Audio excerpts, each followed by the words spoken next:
Hi, it's Ambra with Welton Pool and Spa. I'm here today to show everyone how to properly drain a Hydropool self-cleaning hot tub. So here we have the 695 model, which is a self-cleaning hot tub. The self-cleaning swim spas have a pressurized filter system, and you are able to actually use that internal system as a sump pump. So it's a really unique system where it allows you to actually pump the water out rather than just using your gravity to pump it out. So we've got the screen inverted here. So I'm just going to turn that screen around so it's facing us. So in the self-cleaning hot tubs, you have an internal sump pump. It's a drain system that actually will pump the water out rather than just using gravity. So there's a little system to set this up. So you would go to your water care menu and you would go to maintenance. So you go settings and then maintenance, and then that actually allows you to put it into standby mode. Standby mode is going to shut off all the pumps inside of the spa. So that way you can release the pressure in the filter area, which is here. Releasing the pressure in the filter area is needed in order to take the filter out. So today we're going to go ahead and take the filter out. Now that the pumps are not running, we're going to remove the filter by twisting the little bleeder valve here. We're just going to release that. We don't want to remove it because that can cause water to spray out. So we're just going to release it a little bit and open that up to relieve the pressure. And then this little black ring is actually what holds your filter lid on. So you lift up on the tab and you turn this counterclockwise in order to release that. So once that is removed, then you should be able to open up the filter housing. Whoo, this is a very dirty filter. Doesn't look like it's been cleaned. Might need a new filter in this case. So this filter is very bad. Whoo! Yeah, this filter needs to be replaced for sure. So we're gonna set that aside.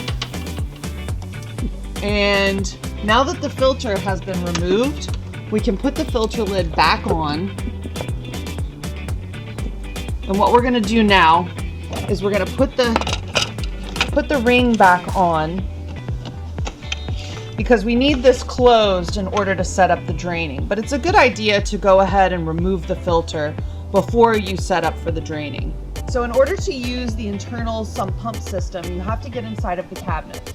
So I like to loosen the screws just a little bit on the trim pieces.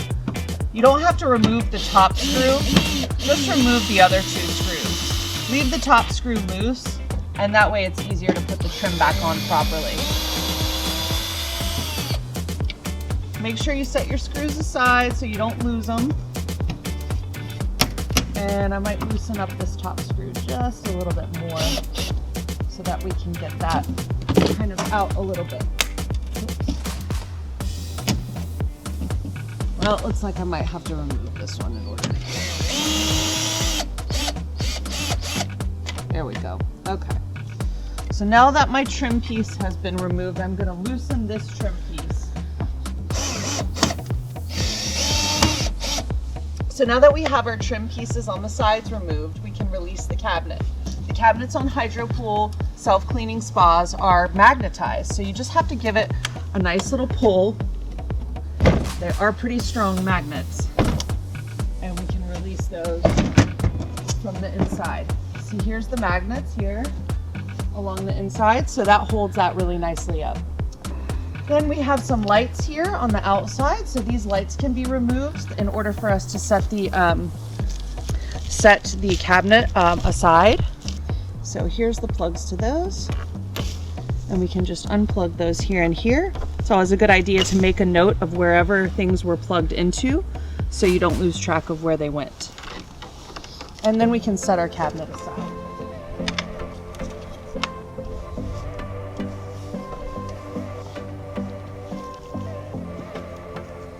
Okay, so our internal sump pump drain is used by is basically the circulation pump.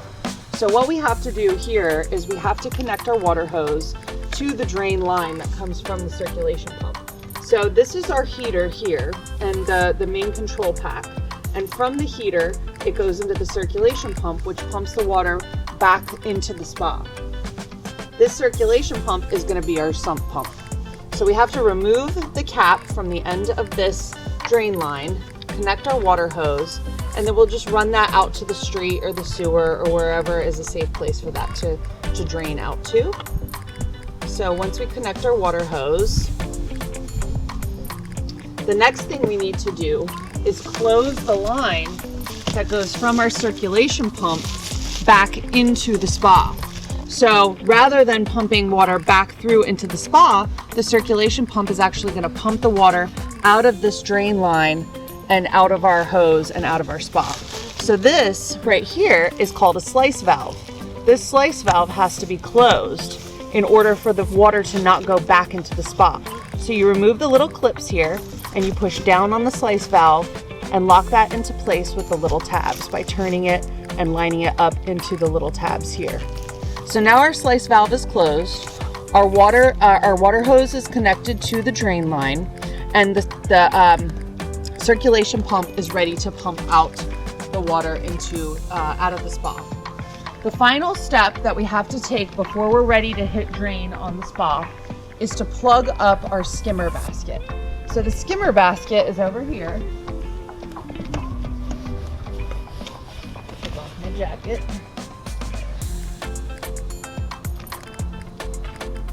So the skimmer basket has to be opened up. It's dirty. Whew! This one is a mess. Okay, there's a lot of stuff in the skimmer basket too. So we take the skimmer basket out. We'll dump out those leaves later. Down in the bottom is a hole, and we have to plug that up with our little stopper here. So we're just going to place that stopper down into the hole, so that way no water is being pulled through the skimmer area, and it's all going to come through the bottom drain. So now we go back to our control panel where we went to settings, and we're going to hit the drain button. So we're going to kick it into gear. Always remember to open up your valve for your drain. So now the line is open. We've got the skimmer plugged. We've got the filter out, and our circulation pump should be able to pump the water out of the drain line. Okay, so we've got the spa all drained and cleaned out. We scrubbed her in and out, and we drained all of the water out, so it's nice and clean and sparkly. So now we need to shut off all the valves and get ready to start filling it again. So this is our drain valve that our water hose was connected to that we drained all the water out of. So we need to close this valve off so that no water is released out of there. We'll put the cap back on, and then this gets tucked back up into the cabinet here.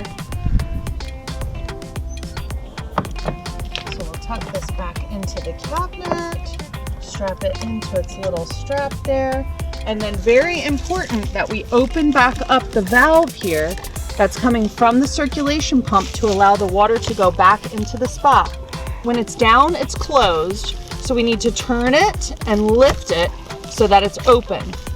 And that allows the water to flow back into the spa. We put the clips on it so it doesn't come down, and now our slice valve is open so the water from the circulation pump can go back into the spa. So we're all set here. The next thing we're going to do is we're going to remove the stopper that we put inside of the skimmer basket or skimmer area. So we're going to lift this stopper out.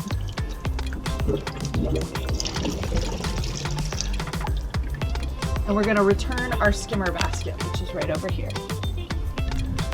Now the skimmer basket has a little tab in it. So the tab faces towards the outside of the spa. You place it in like such, it can only fit in one way, and then you drop it down below. And then the cover will lock that in. So on the back side of the face of the skimmer basket, there's a little arrow and it says top. That would be the top, and that's what goes upward. You fit it just right, and then you slide it down to lock it in place. So it has to Pop it just right in there, and then it locks down. Now it's good in place. And now we're ready to start filling the spa. So the slice valve is open, the drain valve is closed, and the stopper has been removed from the skimmer basket. So we've got our new filter here. You want to change your filter about once a year. So typically you want to do that when you drain the spa, so you've got a nice fresh filter with fresh water. So most people are going to drain their spa every 3 to 5 months, depending on what type of sanitizer they're using. In this case, went a little bit longer, but we've got a brand new filter, so it'll be nice fresh water and a nice fresh filter. So we're going to use our filter to actually prop our water hose into the filter housing. You always want to fill your spa when it's drained completely from the filter housing. So that's important because it's going to push air out of the lines internally, and which, if there's air in the lines, that can prevent your pump from priming. So it's always important when you're draining your spa and you go to refill it, that you're filling it through the filter housing. You remove the filter, stick the water hose down in where the filter goes, and then you can use the filter to prop it down in there so it stays in place. 1 second, we'll show you that. So now we have our water on and we're filling through the filter housing. This is where the filter would normally go. So we're going to take our water hose and we're going to stick it down in here. This again will allow the air to get pushed out of the water lines, so that way you don't get an airlock and your pump can prime. If a little debris comes out of the lines, that's okay because it'll get filtered up later. You can also use a shop vac to get little debris out of the bottom. The Hydropool self-cleaning spas are really awesome because they have that floor vacuum. So most spas, you'll still leave about 5 to 6 inches of water in the bottom using the drain, where the Hydropool self-cleaning spas will pull every bit of water out of the bottom of the spa. So it's a really unique feature to Hydropool, and it's a great feature when you're draining your spa. So it's going to take a few hours for this to refill, and once we've got it refilled, we'll balance the water, we'll test for the chemicals, we'll add a little bit of chlorine, and then hopefully later tonight we'll be good to go.